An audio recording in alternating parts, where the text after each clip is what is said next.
Hello everyone, welcome to CGBMT Simple Talk Series 33, and today we are going to discuss about Know Your Lakes. So basically in the last session we discussed about rainwater harvesting, and CGBMT introduces, every 2 months once we talk about different natural elements which is there. So this time we are actually discussing about the water element. So we are discussing about water conservation in respect to buildings in the last session. And this session, we wanted to know about more about the lakes, which plays a very vital role in our cities. So we have invited Ms. Shubha, who is from Biome Trust, and she's going to be presenting about or make you understand the importance of the lakes and who are the stakeholders or who are the people who are involved and how do they do projects like rejuvenation. So such things will be discussed here, and it's going to be really interesting because you will understand better, because there are more number of people who want to involve and more number of people wanted to get advantage out of it. So it will really help with different sector of people who's related to the lakes. So let me just start with an introduction about CGBMT and myself, architect Radhika Gopinath. I'm the program manager, and today I'm going to take you to this session along with our guest speaker of the day, Ms. Shubha Ramachandran. So before that, let me just explain you about CGBMT. CGBMT is the Center for Green Building Materials and Technology. It is an Indian non-government organization which was established in April 26, 2004, and it is headed by architect Neelam Manjunath. It's been more than 18 years of experience, and we concentrate more on skilling, advocacy, and related to sustainable sector. So this year, from 2020 onwards, we started this session called Sadharne Barte, that is simple talk series. So we are now in 33, and this year's theme is going to be simplifying skilling. Okay, so that is the main motto. So with this, I will move forward. So why specially we selected lakes as our topic of the day?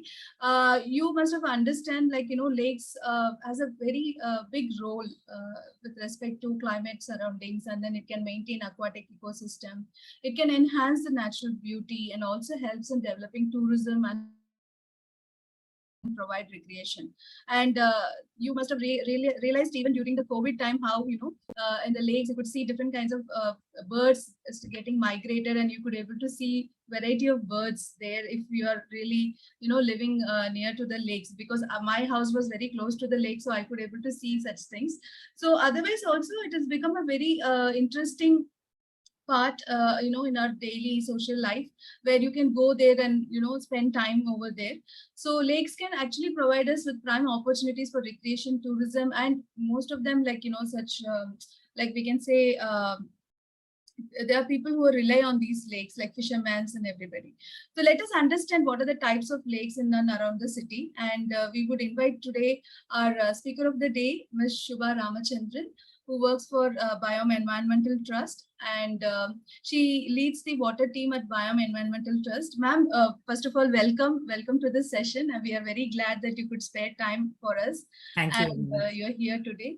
So I'm really happy to host you for this day.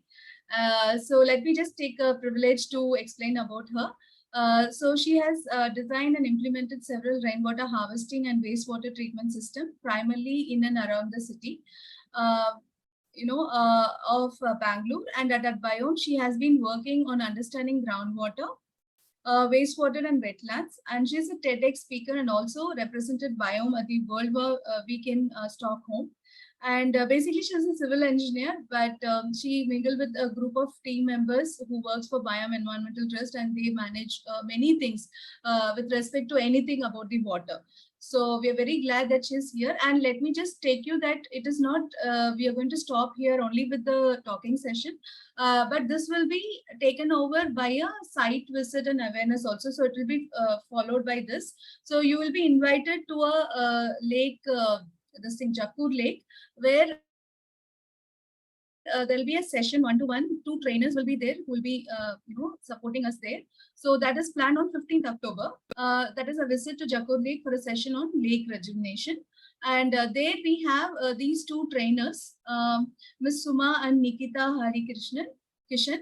The venue which we have decided is the Jakur Lake.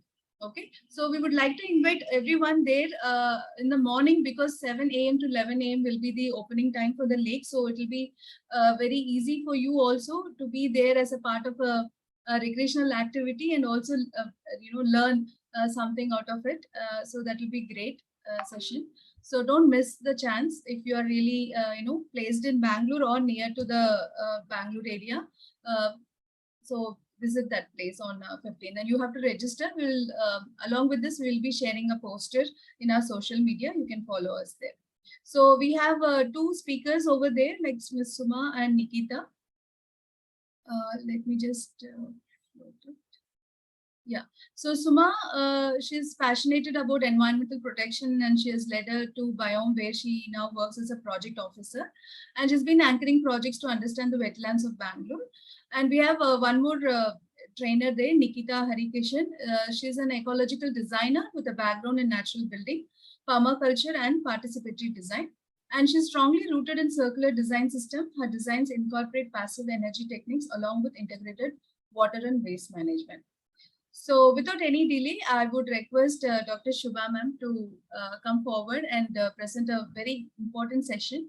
A very interesting presentation she has. So just stay tuned with us. Over to you, ma'am. Thank you very much. My thanks on behalf of all of Biome Environmental Trust to CGBMT for calling me to make this presentation. And since we are speaking about lake rejuvenation, we were internally considering what would be useful to an audience. So if we want to rejuvenate a lake, first we need to know what it is about. What is it that we mean when we say, is it a lake? A question that's often asked is, in an urban context, is the lake green? Is it blue? Does it have boating? Does it have fishing? What should the imagination look like? So, and that itself is a tricky part. And based on what that imagination is like, do we come to the physical features of the lake? So I'm going to be taking an example of a lake in Bangalore to walk you through, and that's the lake that you will be seeing as part of the site visit. But I think the more important part is to get the philosophy behind what we are trying to do. Because across the country, the lakes that you see, some are naturally existing, some have been man-made. So man-made 400, 500, maybe 1,000 years ago. And they were man-made for a particular purpose at that time. Mostly irrigation, because people were practicing agriculture, or they had livestock, so they were looking for water for livestock. Now the situation is not the same anymore. Many of these same areas which were rural practicing agriculture have now become urban. Earlier, nobody thought that they needed to take a morning walk or jog around in a place, right? In their day-to-day work, they were out in nature. Now we have this requirement in an urban context. So the point I'm trying to make is that the context has changed, the people have changed, what we want has changed. Nature, however, has its own way. And here we have an opportunity where if we can do something sensitively with nature as it exists, such that we kind of take care of our requirements, but we are not very focused on just our requirement, but ensure that we consider flora, fauna, water. They don't all state their requirements, but they all have their needs as well. And it's only, in fact, what is being spoken of today is like, when I speak of my health, it's not whether my BP, my pressure, my sugar, am I going to a doctor? It's not about my health, but it's called One Health. So the planet has to be healthy if we are to be healthy. And most of the planet does not talk to us in words like we talk to each other. It doesn't say what it takes to keep it healthy. That makes it a lot trickier. So we have to understand intrinsically, is the water healthy? Are the plants, are the snake, are the trees, is the air healthy? And then if it is, we all are healthy. And then when we go and walk there, it's lots more meaningful. So to come to the very practical part of it, I thought what would be useful is, let's just talk about the features of an urban lake. Why does a lake need a fence, or what is an inlet, outlet, command, catchment? You may hear a lot of these words. So we just walk through this terminology and also think of what it might mean in an urban context. And when you actually go visit the lake, a lot of these things would make it clearer. So let me just share my screen. Yeah, initially we thought of discussing about the lake rejuvenation, but when I start discussing with ma'am, then I realized there are so many other things need to be understood first. So rejuvenation will be at the last part. So knowing the lakes, taking, what are the elements which is involved. So ma'am was saying that that is more important for a common man to understand. Right. So is my screen visible? Yes, ma'am, very much. So that's what this presentation is about the elements of a lake. And we'll speak about the elements and what roles it plays. And like was mentioned, the designing part can be more technical, and it may not, it's a skill that has to be where you have to work with other professionals as well. But the important thing is communicating the inputs for that design, and how do you bring a group together.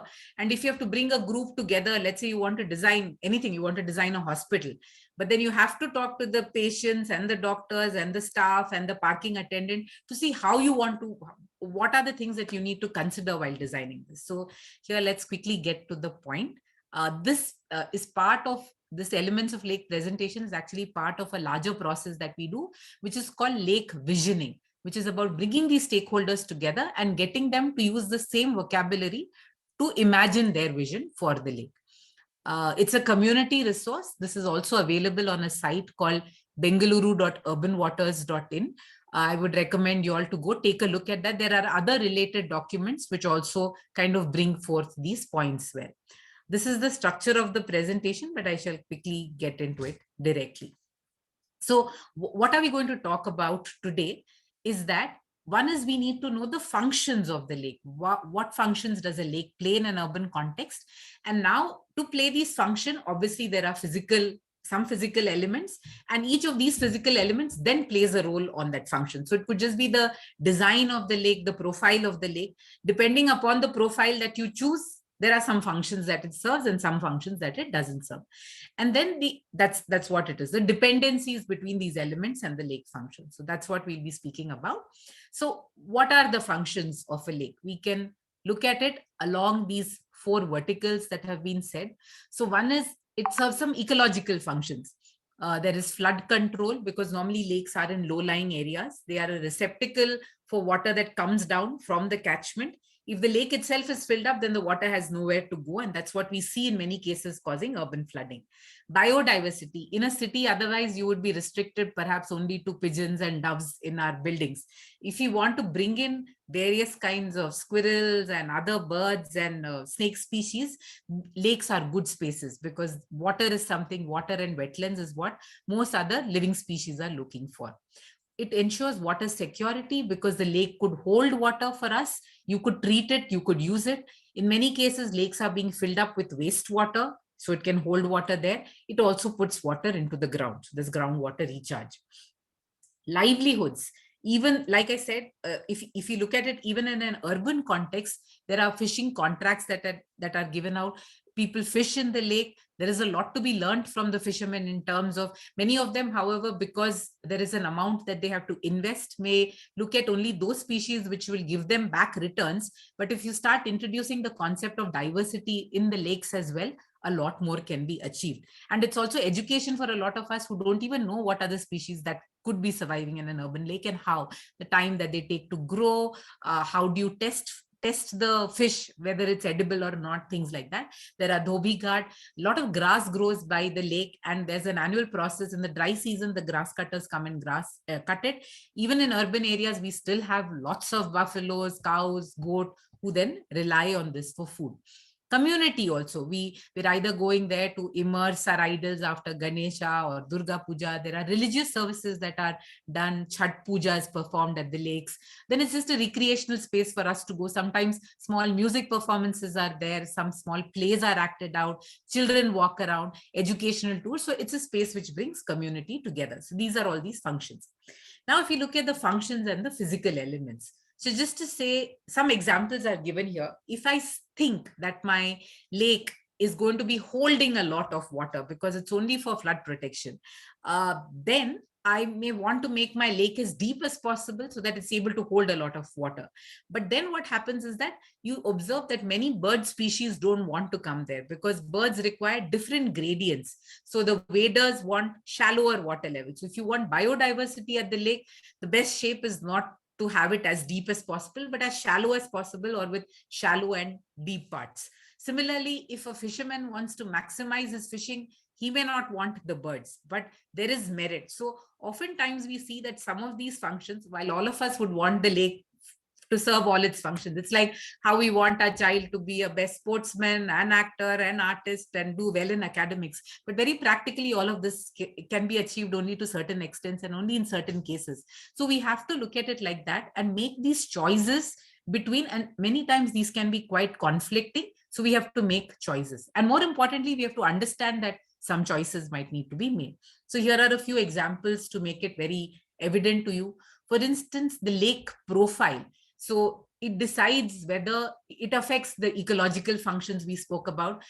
It affects livelihoods. For instance, if you have a very shallow lake that dries up every summer, then the fisherman can't be fishing in the lake because his fish will die 2-3 months. He has to make sure that.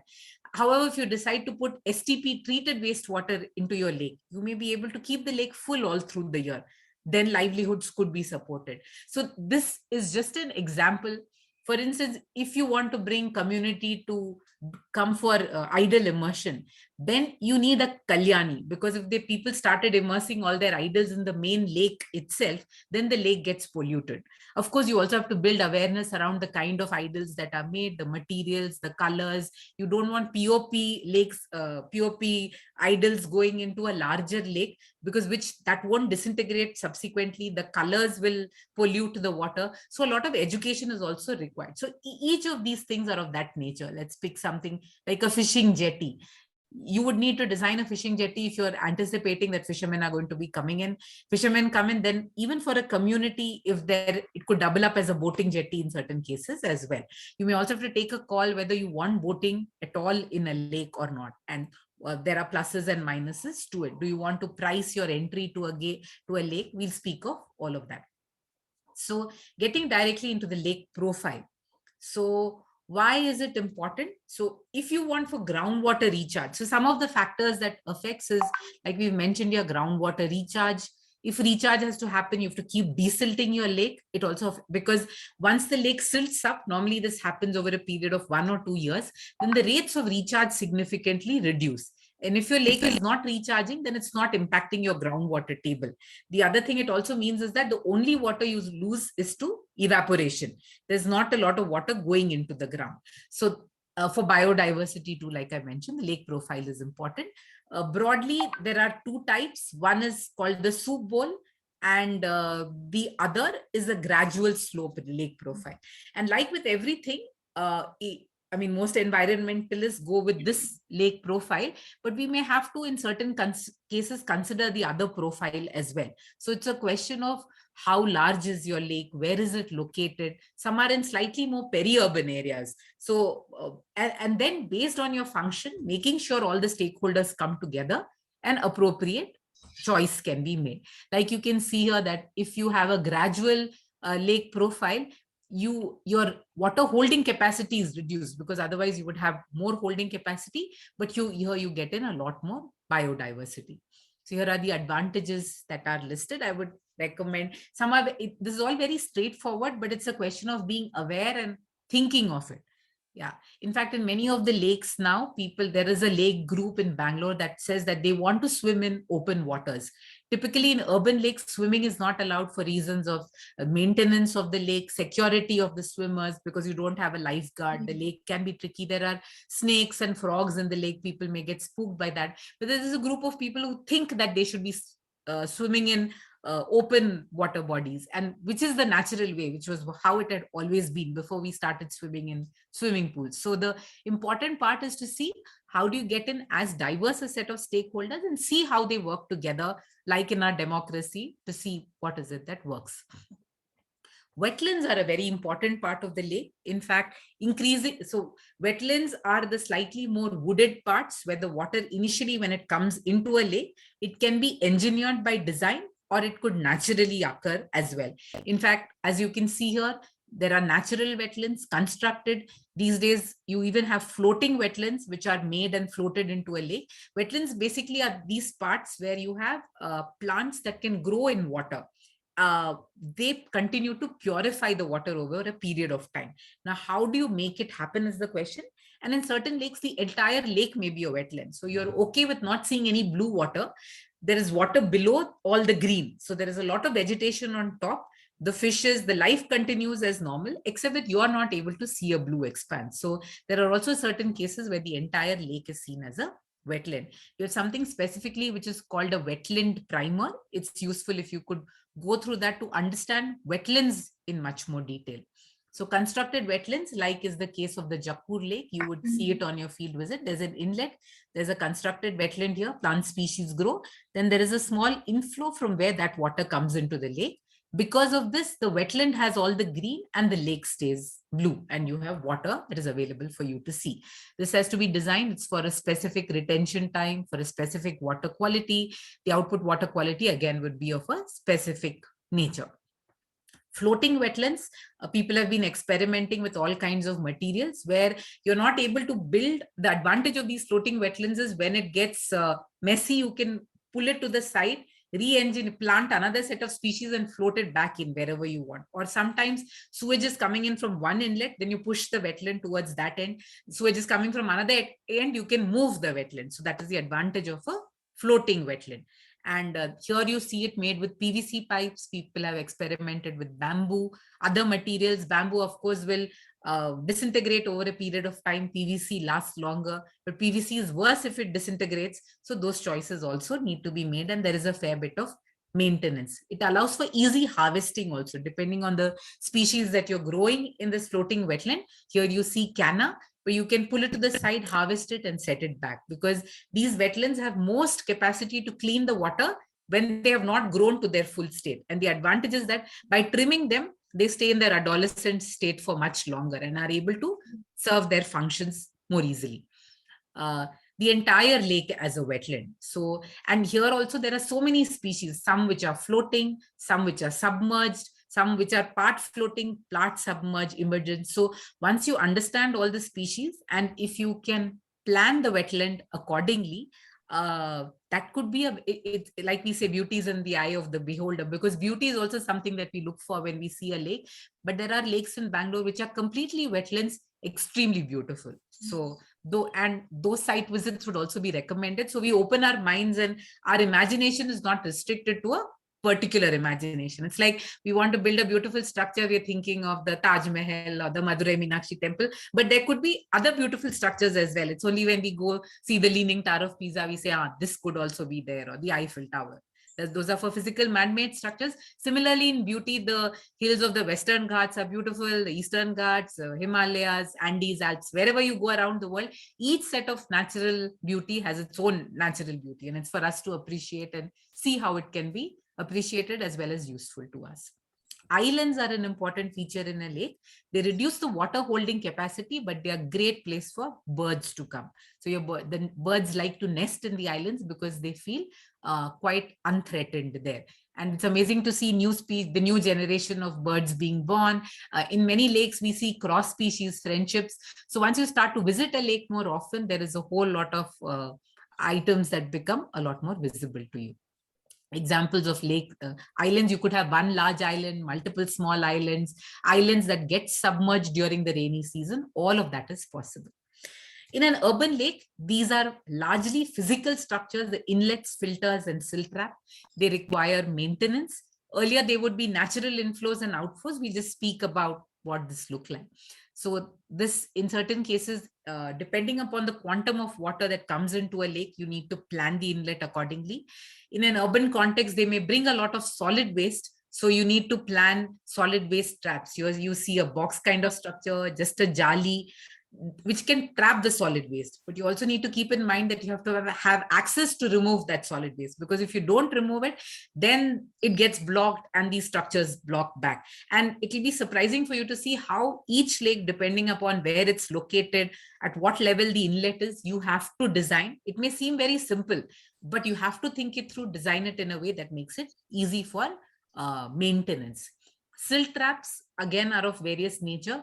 A lot of this water, especially if it's coming from non-built up areas. In built up areas, we have the problem of solid waste. When it's coming from natural areas, which is not built up, you have the problem of silt. You need to design a silt trap. Again, you see here is a very well-designed silt trap with a small, with a check dam here and a silt trap and a diversion drain. And we'll speak of those structures as well.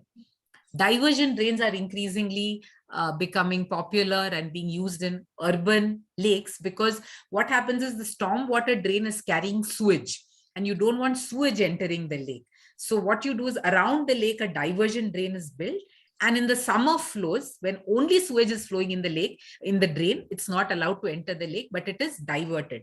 Now, there are challenges with this, because especially when lakes are in a cascading format, you are saving your lake, but contaminating the next lake downstream.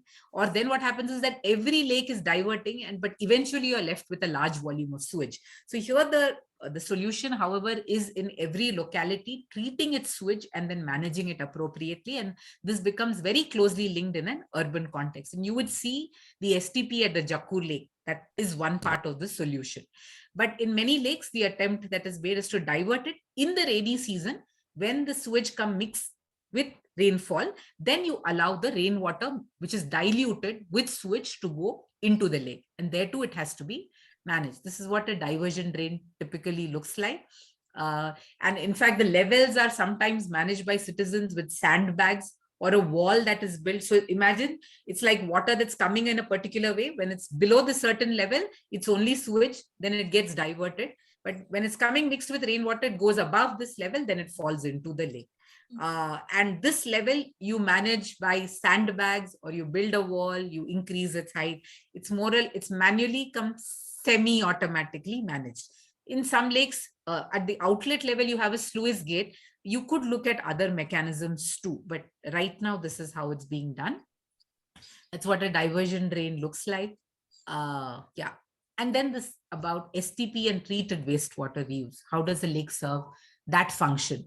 So some lakes are dry for large parts of the year, because either so that's because their catchments have been encroached, the inflows may have been encroached, or the lake is just very shallow, evaporates very quickly. Now, such lakes, however, could be good receptacles for holding treated wastewater. So if there is an STP, wastewater is treated, you could fill a lake like this with that water. Because it will add to soil moisture, it will manage the temperature in the place. If you are able to maintain certain water levels, even fishing could be practiced with the fishes in the water. Other forms of biodiversity could also come. So it's a good place to see. In fact, in Bangalore, a project that's happening currently is that 770 million liters of treated wastewater is pumped from the city to fill the lakes in the peri-urban drought-prone districts. So, and what is being observed is that when those lakes are full, then the water table surrounding those areas increases. People are not advised to draw water from the lake directly, but there is fishing in the lake. Water quality is being monitored and measured on a regular basis. Groundwater quality is also being monitored and measured. So for all of this, you need citizen awareness, participation, for them to know that this is treated wastewater. Sometimes there is opposition. So you have to go through the politics of it, the challenges that it brings. But overall, you have to believe that some of these are good ideas and we have to see how to make it work. And all of this is not always easy. So here are some examples. This is the sewage treatment plant at the Jakkur Lake. We have detailed reports about it. Before going for the site visit, it would be good if you could read up some of these reports, the links for which are given here, about how do you maintain the wetland, because each of these things is easy to mention, but they require maintenance as well.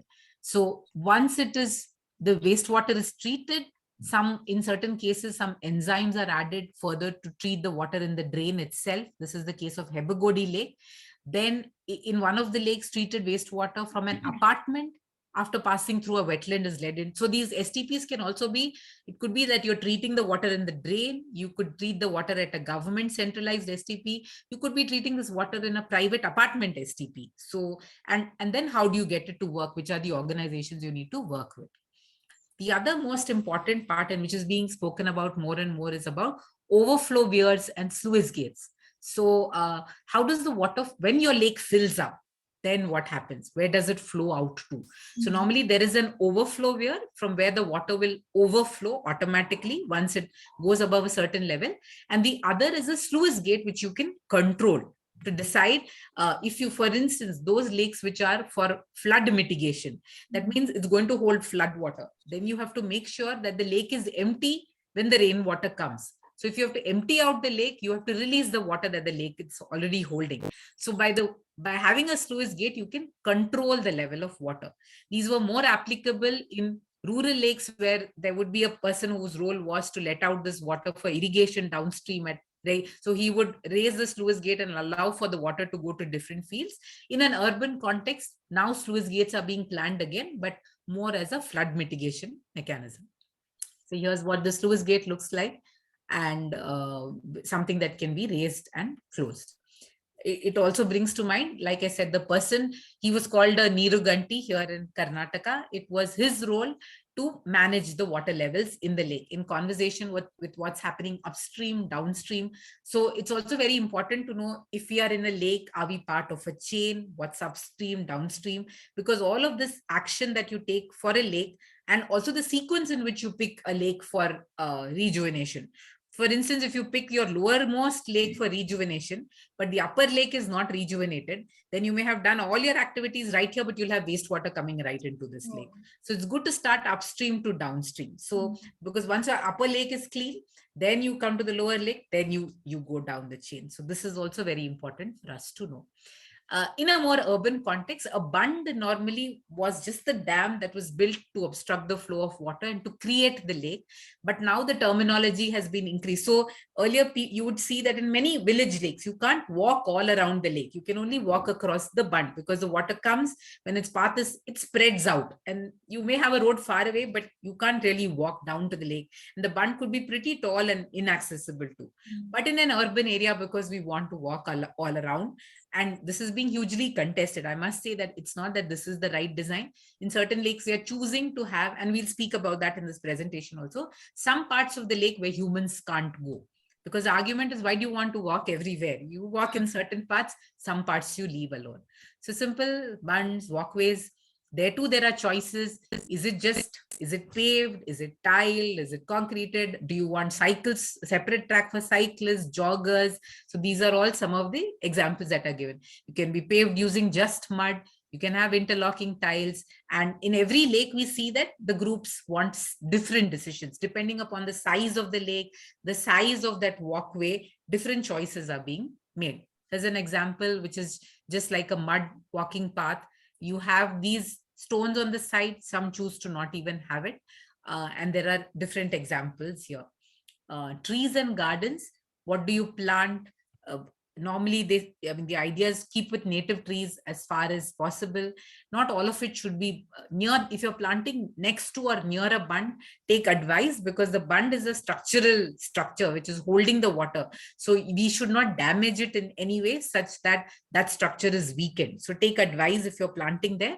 But anywhere else, and even things like butterfly gardens, herb gardens, community gardens. Some of the lakes are setting up community gardens where people come and grow few vegetables or just familiarize themselves with various permaculture practices. There's an endangered species garden because you set up a nursery and you identified these are endangered species. Here at the lake, there is water, there is support. Can I build a small nursery for endangered species? So all of these are open, and depending on the people who come together, you can decide what to do. A few examples of some contact information is also given here. Kalyani. That may or may not, across the country, we'll have to see what are the practices. But in each case, depending upon the practices that are local to that particular context, you may need another water body. So here you see small idle immersions in a Kalyani. Sometimes it's also a place where during Diwali lights are lit. It can be quite a beautiful place. In some of the Kalyanis, in fact, musical programs are also held because it serves as an amphitheater. The questions are really, how large do you want it to be? What water do you fill it? If you're going to clean it, how are you going to clean it? Should it be close to the gate? Because it's a completely man-made structure. What are the do's and don'ts? What activities? You need to plan for that as well. Solid waste management, like in the rest of our city, how do you make sure for the larger lakes, people are also coming? Some lakes are very small. We encourage people to not carry any food when they're coming to the lake, but people still do carry them. Then where do they dispose? How do they differentiate between different types of waste? How do you clear out the waste? That has to be planned for. these days in urban lakes there are timings, because the idea is that sometime you want to leave just for the natural setting, and humans are allowed only for certain periods of time. However, where do you locate the gate? What kind of a gate do you want? How do you provide for security? Signboards are good to have at the lake. What all information do you want to put at the, other than your timings, rules, do's and don'ts? So gates are an important part of the lake. Fence. In an ideal world, we would need no fences at all, not between our houses, not between lakes, railway stations. You would just know your boundaries, and it would be a much easier world if you could just walk from one place to another, taking the shorter places. But unfortunately, given how we all are, the lake is fenced at different levels. There is an outside fence so that people don't walk into the lake other than from the gate. Sometimes there's an inside fence so that people don't walk into the water. But these fences could be made with barbed wire, or you could also make it with natural hedges. We would advise to choose natural materials, living fences as long as possible. But in certain cases where boundaries, encroachments, when the land prices become very high and you want to mark the boundary, you may have to make these choices of very solid and slightly more long-term fences. But fences tend to get broken naturally or otherwise where people want illegal access, and that has to be dealt with. If there is a fence, if there is a gate, you have a security cabin. There are people who are at the lake serving purposes. You may want to make sure that there are comfortable places that they can be. In certain cases, some kind of metal boxes are set up that could be uncomfortable. You can have a larger place which also doubles up as a information space about the lake. Some lakes are thinking of setting up a small kind of write-up about where you're measuring. You have a person employed, you're testing water quality at the lake on a regular basis. You have information on the kinds of fishes, plants, trees that are there at the lake, when the lake was rejuvenated. So it really sets up as an information space, not only for that particular lake, and there could be an observation cabin, a few binoculars that are provided. There is timing, you have information on events, volunteering opportunities, a small library that you want to read up about lakes and other features of biodiversity, that can also be set up. Toilets are very important in large lakes. How do you design it? Then, of course, what will be the water source? We will clean it. Those are things to be considered, because in a lake, in an urban area, it's also serving as a park. It's an urban lung space. Gazebos are good to design in various ways. Sometimes you can make it formally or informally, places just for people to come together, sit, decide, have conversations during sun or rain. It could just be below a tree if you have a large, beautiful tree, or you may even make a structure of this nature. Fishing jetty, if there is regular fishing happening at the lake, if you provide for, and if you even label it separately where they can, because the fishermen are the only people who are allowed to take their vehicles on the lake bund. Otherwise, in most lakes in Bangalore, you're only allowed as a pedestrian, or cycles are allowed. You can't have vehicular traffic. So where do they park their scooters? Where do they keep their fishing nets, their boats, their coracles? And fishermen are actually great allies in the lake maintenance, because they make sure that the water quality is good at all times. Their private interest being in the fishes that are there at the lake, but in the process, they help maintain the lake as well. An amphitheater for any kind of event that you may want to have at the lake.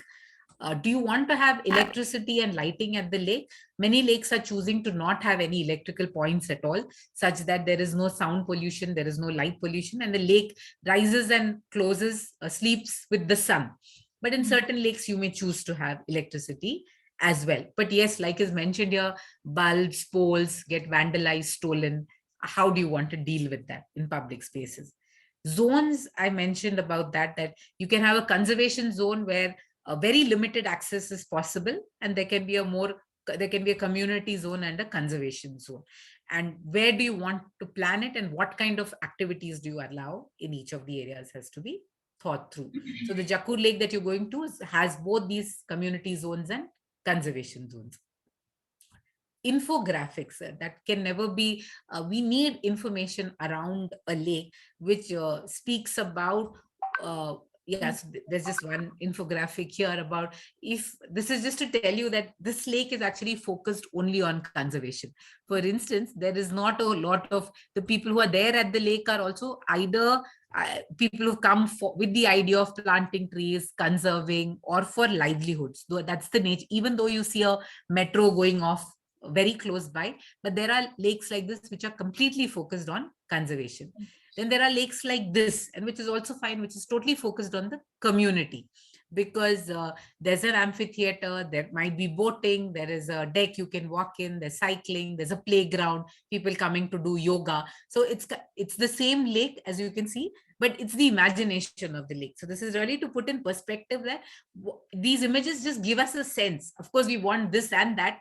Many times it may not be possible, especially in the case of very small lakes, to have both.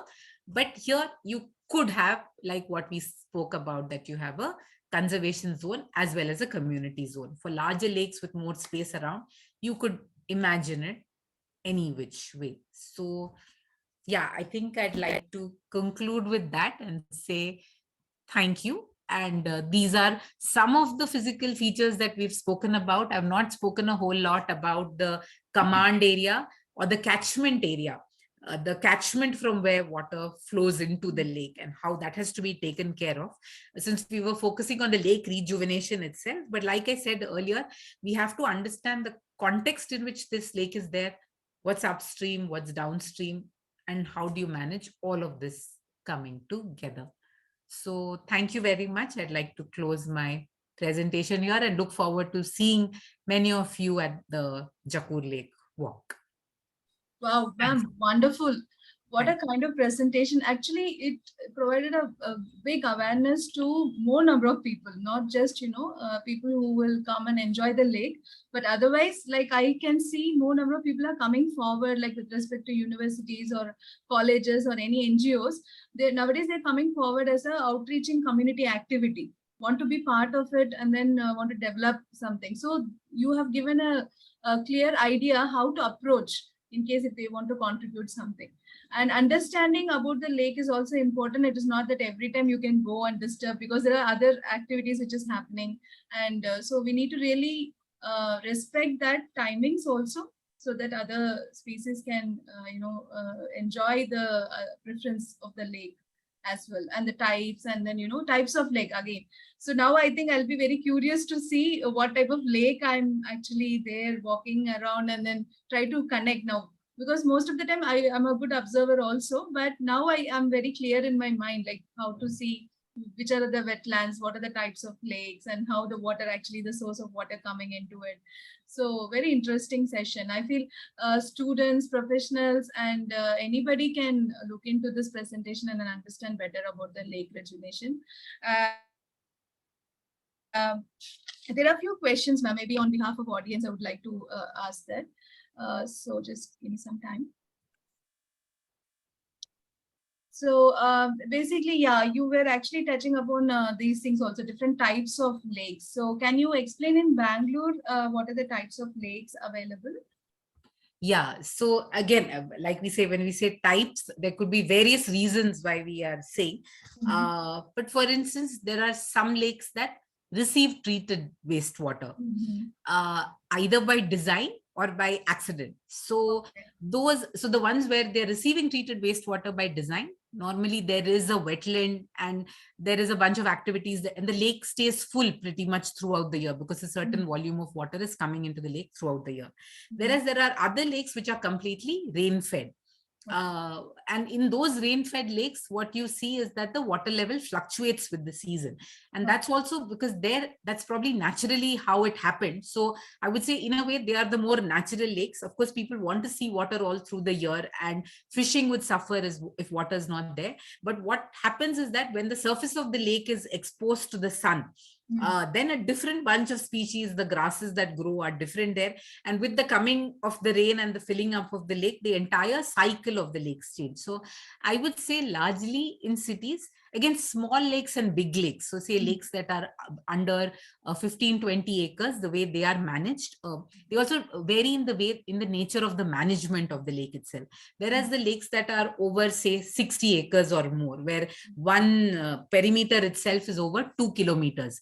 So then the management of the lakes is slightly more complex, like it would be with any other scenario, just because there is more space that is required. So yes, I would classify them based on this in an urban context. There are various other ways that you can look at it, but is it getting wastewater by design, or is it only fresh water?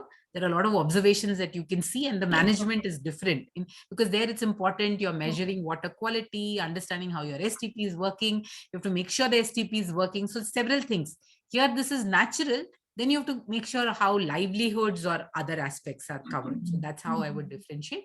The other is in terms of the slightly larger lakes and smaller lakes. So it's really from the point of view of management. Scale factor. Okay. Scale. And you can, and of course, only when we visit, then we form our own opinions about various lakes, and then we pick. So as part of the lake visioning exercise, what we also do is that we tell the audience about different case studies of how various lakes have rejuvenated, what those lakes look like, because all of us may not have the opportunity to go and visit a large number of lakes. But if that's told to you in a quick form, just these images give you those ideas. Otherwise, for instance, in fact, I had a colleague who recently, I mean, some of us who are in the field know that what is a stormwater drain, what is an underground drainage, why stormwater drain should have only rainwater, why underground drainage is for sewage water.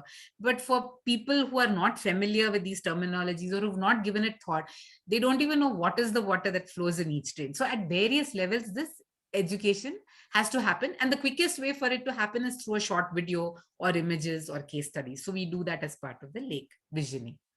That's brilliant. Actually, this infographics very meaningful. It can easily connect to the people, and with one example, you have shown how the variation can happen and how the community conservation changes also with respect to the activities. It's very interesting. And in fact, I want to connect. Even I live in Amruthalli. So our society, as you said, it is not just, rejuvenating and then leaving it alone, but the maintenance part is also important, and contribution towards every citizen is also important, so that it retain there and then it will be helpful.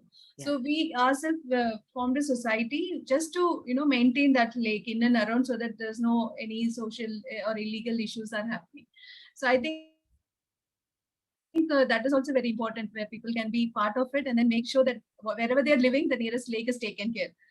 That also will be benefited. So you can tell us, like, who will be benefited with the lakes in the cities, in and around cities? Yeah, I think we are all, right? We and our future generations and our older generations, you'll see a lot of old people like to, so if you look at it from an anthropocentric view, like, of course, anybody who lives next to a lake and has access to it, and if the lake is well maintained, feels very blessed. You'll hear some people bring that up a couple of times. So across age groups, it is certainly an asset.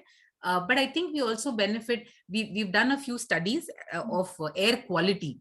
So for instance, I also happen to stay close to a lake, which is also very adjacent to a very busy intersection of the Outer Ring Road and the Sarjapur Road. So air quality measurements were carried out at various distances from the lake, and you could observe significant improvement as you come towards the lake. So for instance, so in the vicinity, people who just live around without even coming to the lake, you're having access to better air quality. And if we can increase, and it's not only to do with the lake, if you're able to increase the green spaces, and also observe and record, I think, and of course, the fishes, I don't know if they benefit because they get eaten up by people also, and they're fished out, but largely it's just a more thriving and healthier ecosystem for different forms of life. Yeah.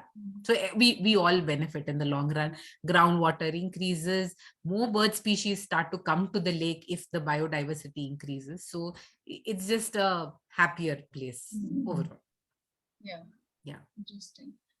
So, so sometimes, as you said, there are multiple, different types of lakes, and the rejuvenation process neither same for all the types of lakes, nor like, you cannot follow the same process, right?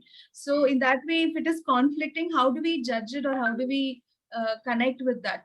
How do we start with it? Yeah. So which is why how to find them, basically, what is conflict? Yeah. So I mean, some conflict scenarios that exist, we can talk about that. I think I may have mentioned it earlier also, is about, for instance, if I see the lake only as a community space and some people want to play music there or whatever, it may bring a lot of people, but as long as you have a lot of people and a lot of noise, some of the other species don't want to be there because they feel threatened. So that's a choice that you may make. People may, in fact, in Bangalore earlier, all the parks were also closed between 10 and 4 or sometime, because they said parks also have to be closed they can't be open all through the day. They have some morning open time and evening open time. But there are a lot of people in the city who are doing jobs like Swiggy delivery people, who have no place to sit, a comfortable place to be when they are not on job, and they can't go back home during this time. So now they've decided to keep parks open all through the day. So at least people, and there are rich, poor, student, young, old, all kinds of people in the city. And certainly I think it's the responsibility of a city to give its people a place to just sit and be comfortable, and somewhere where they don't have to pay to sit or drink a coffee, or not everybody would sit in a coffee shop or anything like that. So you just need a comfortable place. But lakes, you take a call because there's lots more life here and you don't want to threaten. So there you're making people, you're not prioritizing the needs of the people most, and people may complain. So there are choices that you have to make. It's not going to be easy, like I mentioned, but we have to, which is why we have to bring as diverse a group of stakeholders together. Unfortunately, of course, they will all be human stakeholders only with their own private interests. We can't bring in the snakes and the birds and talk to them. So that we have to imagine, but we have to make sure that how do we make it as all inclusive as possible, and also realizes that some choice may have to be made for certain reasons, and people have to agree then to disagree, but move ahead at the same time, because you can't for always be stuck in arguments or conversation and not So let most of the time I can say government is taking a lot of initiative. Yes. Yeah. So in fact, So how this team is formed, ma'am? Generally, who will take the initiative, and how do we approach, or whom need to be approached? Correct. So government will not take the initiative to form these groups. People who live around the lake have to take that initiative, and they can. The thing is, they may not know everything, so then they can reach out. So there is a website called bengaluru.urbanwaters.in. There's a sub tab called lakes, and or there is list of lake rejuvenation consultants. It can, in fact, many of the stories that you read about lake rejuvenation have just started with one or two interested people. They were not an environmentalist or anything. They were just interested. And then you bring in the other experts. So there are colleges in the neighborhood. There'll be very well-read professors who'd want to help you. There'll be practicing professionals. There are some existing livelihoods. So if you bring the larger stakeholder to group together and get them to talk with the government authority that's taking up lake rejuvenation, and provide them with these inputs, which is called the lake visioning exercise, or other just local NGOs, I think if you just make that happen, that should be good enough. Yeah. Wow, excellent. Yeah, so contribution, and actually brainstorming session is very important to understand also, and bringing everybody into the group will give more inputs also, and then it will give a handhold experience to start, and then see how it will be benefited. And visual people also, people are able to visualize what we are imagining, and different visualizations, they are very important. Professionally, they could come to you as designers, architects who will have the skills, or even movie makers. So different people you'll see, or who are working on other kinds of visual media, they will be able to help to represent, because that's what you can then show people and say, do you want this or this? So yeah, that's how it is. Sure. So yeah, I think this question answered my next question also. Who can be part of lake rejuvenation? Or is there any specific people who can be involved for the rejuvenation process? So very specifically, there are consultants who actually do the design. Like I mentioned, some of these have structural integrity also. So some of these are natural. Correct. Some people have done it even before people got engineering degrees. Lakes were being designed, right, by our forefathers. So, but they obviously understood a few things. So in our case, we have to call in professionals. There are some specific consultants who help you design. The importance of the community is to provide. They may not think of all of this, because in their opinion, it's about working out a budget. What is the inlet, outlet? Is it structurally strong? That's their focus. But to provide them with all of these inputs such that the design can take care. So where is the lake going to be shallow, that it needs to be deep? They may just come in with a JCB and have a certain particular mindset. They'll have a certain volume of silt to remove. Their questions will be around where to dump the silt. But bringing in these questions to those experts, or bringing those experts in as advice to the government organizations, that's the role that informed community members can play. Okay. Yeah. I think I will stop here asking several questions, because I need to invite more and more people for the site visit as well. So you can give them a tip, basically what kind of agenda we will be covering during the site visit and the awareness program. so that could be like, inviting, they will be clear, like have an idea before coming to the Jakur Lake. Right. Sure. So Jakur Lake is in the north of Bangalore. It's a 150-acre lake.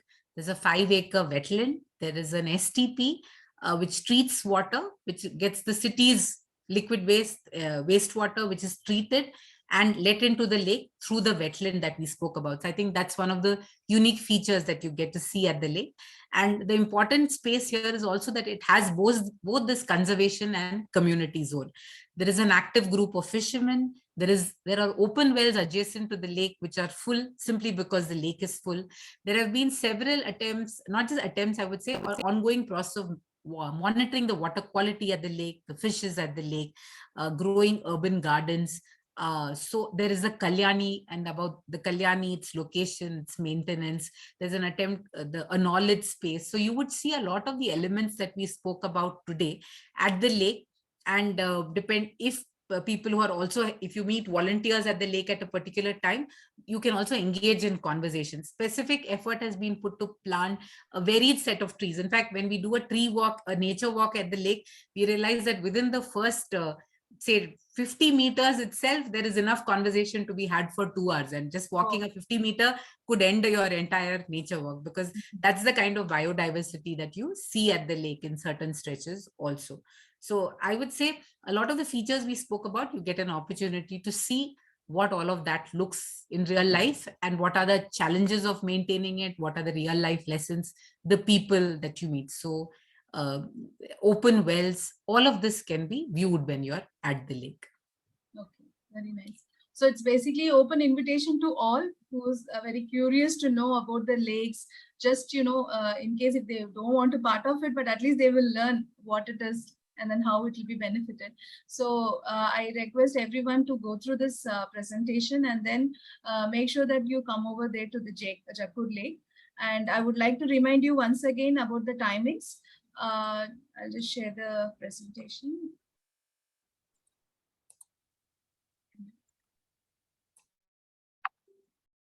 So as I said in the beginning also, we are going to take you, for the site visit to this place, Jakur Lake. So the venue is decided. You have to approach to the site directly. The timings, as we said, like, there's a fixed time where you can visit such lakes. So 7 a.m. to 11 a.m. is the ideal time. And you'll be, there'll be 2 trainers from Biome Trust will be there to explain. So you can have more number of discussions there with lot many queries, and they'll be very happy to explain you. So don't miss this chance. I really request everyone to be part of this site visit. And I hope you like this presentation. And I think Ms. Shubha, she gave a wonderful presentation explaining things in a very clear way and very simple way where everybody can understand. And stay tuned with us, and then we'll be coming with more number of sessions in future as well. And here we end the session with this. And thank you so much, ma'am, for your time. And it's really mind-blowing, and a lot many things I have learned. I'm sure, like, even from the audience also, when they go through this presentation, they will understand better about the lakes, and some way or the other in future they'll be part of any kind of society. It could be, students, or they'll be at the top of the organization, or even a common man or a person who's just staying near to the lakes. If they want to contribute something, first of all, understand, have some vision, and then, you can be part of this anytime. And we are very thankful for listening this session. Thank you so much, ma'am, once again, and to the audience as well. Thank you so much, Radhika, and to all of CGBMT, and to Neelam ma'am as well. Yeah. Sure, ma'am. On behalf of Neelam, ma'am, I really thank you once again. And so, my dear audience, please be there on 15th October, at 7 a.m. And our team will be very glad to welcome you there. Thank you so much. Jai Hind. Thank you.